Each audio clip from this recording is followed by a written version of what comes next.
OnePlus has released the OnePlus 5, and unless you have been living under the rock, you already know all the specs about OnePlus 5. It has the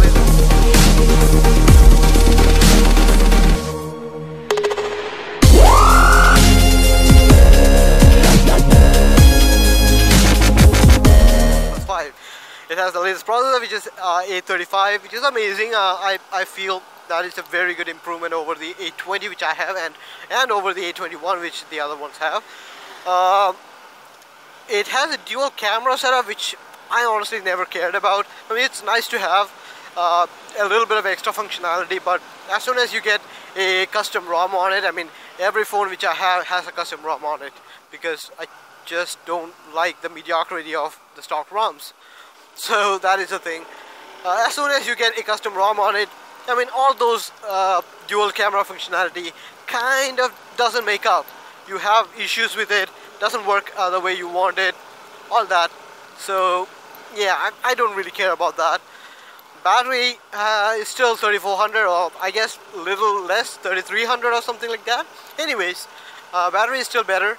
It's okay, I don't mind that. And 835 Snapdragon should be more battery efficient from the 821 or 820, so that is pretty cool. That is pretty much it with the update. I mean, it is OnePlus 5. They are putting so much into the camera experience of the OnePlus 5 series, and the only problem I have is that it is expensive. It is more expensive than OnePlus 3, and yes, it is still less expensive than something like OnePlus or something like the Samsung Galaxy S8. Yes, it is less expensive than that, and it was available for sale for like $500, and the OnePlus 3 is like 530, 520, something like that. I'm not really sure about that, but yeah, that is it. I'm talking about the top end version, which is 128 gig and 8 gigs of RAM. I mean, I sure would have liked to have 8 gigs of RAM on it, but it really doesn't matter. I mean, even I'm not using 6 gigs of RAM with the OnePlus 3 or the OnePlus 3T. Anyone I know using the OnePlus 3T doesn't really need 6 gigs of RAM. Even I top out about 4.5 gigs of RAM, and yeah, 6 gigs is plenty enough for us. 8 gigs is an overkill, at least for now, unless you're using VR. I mean, not even VR, if you're using AR like the Asus phone, but it doesn't have AR, it doesn't have the hardware for AR, and right now it's getting really dark. I should get home back soon. Now, anyways, so that is another thing which I noticed.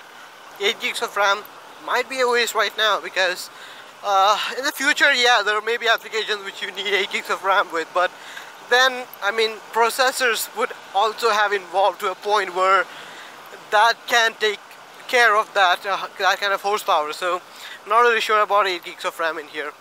Also, 128 gigs, that's something which I would have liked, but it's already available in OnePlus 3T for a much lower price. That is what I would like to talk about. Is OnePlus 5 really an improvement worth the jump in price? Because yes, it is an improvement.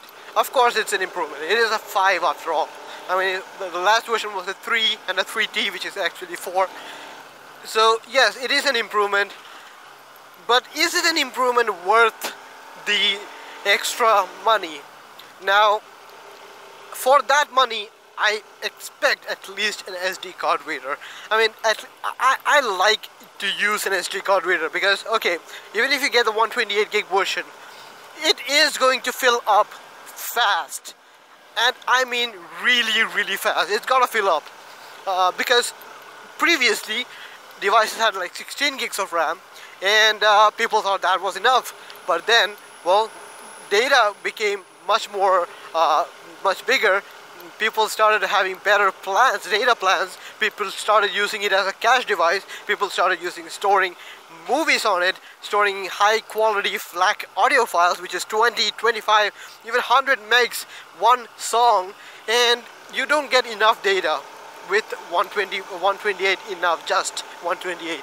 And yes, I know the highest quantity of SD card available is a 256, but still, that shouldn't mean that you can't have multiple 256 gig 200 gigs, I guess, 200 gig SD card for people to use. I mean, I use like 4 64 gig cards, and that is pretty good for me. I really liked it when I was using it on my Z3, because I have all my movies on one card, and I have all my stuff, other stuff, basically music and my stuff which I normally use daily, on one SD card, and that worked out really well for me.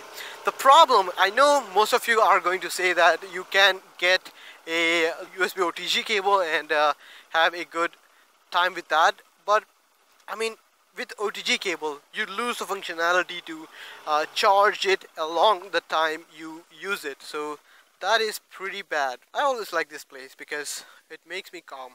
I like it. So yeah, about SD card, I would have liked to have an SD card reader on my device.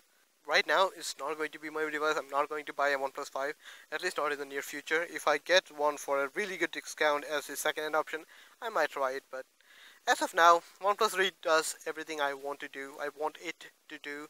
It has custom ROMs, it has amazing support, and I really like it. So that was my biggest gripe. I mean, I don't expect waterproofing at this price range, because waterproofing does require a lot more R&D and a lot more stuff which you have to do. It's not really feasible at that amount of money. So yeah, I can forgive OnePlus for that. But I would have liked to have waterproofing, because all of the phones do have it, and I was the one who had an Xperia Z3 which was a waterproof phone at the time when no other phone was waterproof. So yeah, I really do find waterproof functionality better. It's not that I want to go dunking with that with my phone. It's an added amount of security when you're going in rain, and when you are in a place like Kerala where monsoons are hard and it can come down as a really big surprise. So yeah, as you can see, there's a dark cloud out there. It will probably go that way, which is where my house is, and it's gonna rain. So yeah, probably a cumulus cloud. Anyways, I have to study all these clouds, and I still don't know anything about that. So yeah, that is what I wanted to talk about. The OnePlus 5, is it worth the extra amount of money? I'm not sure. If you already have a OnePlus 3 or a OnePlus 3T, no, it's not really worth the extra money or extra amount that you have to fork out for the OnePlus 5. I just don't feel like that. But if you are not a OnePlus user and you are not someone familiar with the amount of stuff which is in the OnePlus 3, if you're not someone who is familiar with OnePlus series of phones, and if OnePlus 5 is going to be your first phone, I say it might be worth your money. I mean, it's not going to be worth more than the OnePlus 3T. I don't really feel that. Apart from that, battery savings, I mean, you already get 3400 milliamps with OnePlus 3T, and with the custom ROM, it's really battery efficient. I've seen 8 hours of screen on time, which honestly for me is unheard of. I don't really get 3.5 hours, more than 3.5 hours of screen on time with most of the ROMs which I use. And I'm okay with that. I mean, 4 hours, 4.5 hours is sweet spot. I am okay with that. I don't really mind that. Now, I've already talked about my situation and my life in the previous update video. So this is going to be just a rant about OnePlus 5 and how OnePlus 5 kind of disappointed me with the OnePlus 5 launch. I can't really blame them for it. Yes, the cost of material is more, the cost of everything else is more, and yeah, design wise, I don't blame them. It's okay. I mean, every phone is kind of resembling a curvy rectangle, and OnePlus 5 is no exception. Yes, it does resemble the OnePlus 7, the iPhone 7s or 7 Plus. I don't care about that. I mean, apart from that, OnePlus 5 is a great phone if you don't have a OnePlus 3, and I guess OnePlus 3T is already ceased production in a lot of countries. In India, you can still get a OnePlus 3T, and if you are an Indian looking for a new phone, get a OnePlus 3T rather than OnePlus 5. I mean, dual camera, while it's good to have, and also one more thing is that OnePlus 5 is going to have a longer support life than the OnePlus 3T. That is just how the thing is, because it's the newer phone, it's the OnePlus's baby right now. The old baby is dead now, that is OnePlus 3T, and the older baby, OnePlus 3, is going to be dead in this year, of course, I guess so. That's pretty much what I wanted to rant about. Honestly, from the renders and stuff like that, uh, I I actually didn't expect OnePlus to give you a phone with like infinity display and SD card. I mean, at least SD card I did hope for, because it's kind of becoming more and more standard on a lot of devices. At least a hybrid tray would have sufficed. I mean, I didn't expect waterproofing, because OnePlus is a company which has historically never been very forward about extra features in their phones. I mean, OnePlus 3, let's see. At the time of OnePlus 3, the other phones which were released were, I believe, Moto G6 was released. G5, I guess. G5 was released, and I really wanted to get a G5. It was modular designs, and a lot of companies were getting rid of the headphone jack, and the displays were getting curvier and all that. OnePlus 3 didn't care about that. They just got a very good phone for the price of a medium phone. So that is what I really liked about it. Do you guys agree with me, or do you guys think that OnePlus made a good choice by not including SD card? I don't know, because everything else, every other flagship already has an SD card slot. I mean, how much would it have cost? And how much more space would it have taken up on the device? I don't really know. It's just confusing to me that OnePlus decided not to go ahead with SD card. Is it more complicated?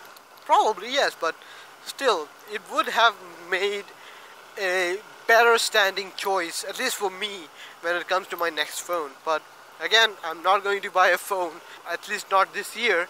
I might get a used device for this year, maybe an S7 Edge or the Note 7 Fan Edition, because that is a thing, right? So yeah, but it's not available in India, so not really sure about that. I might get an S7 Edge used, because I do have my eyes on a few of them. So yeah, do share your opinion on the OnePlus 5 in the comment section, because I would love to know about those. I'm pretty sure OnePlus still will sell a lot of mobiles, a lot of phones, because, well, OnePlus does have that hype behind it. It still has a good reputation among tinkerers, at least me. I feel that OnePlus does make a phone which you can customize. I mean, it doesn't really void your warranty and all that. I really like that about OnePlus. But I still feel OnePlus 3T is better phone than the OnePlus 5 for the price. So yeah, that's just it. So yeah, I have reached my home. Hopefully you guys got something about it. So yeah, please do share, subscribe and like the video if you found this useful, or if you just like me talking about stuff. Hey! My cat's waiting for me. I mean, she hates me. But anyways, that's just how it is, I guess.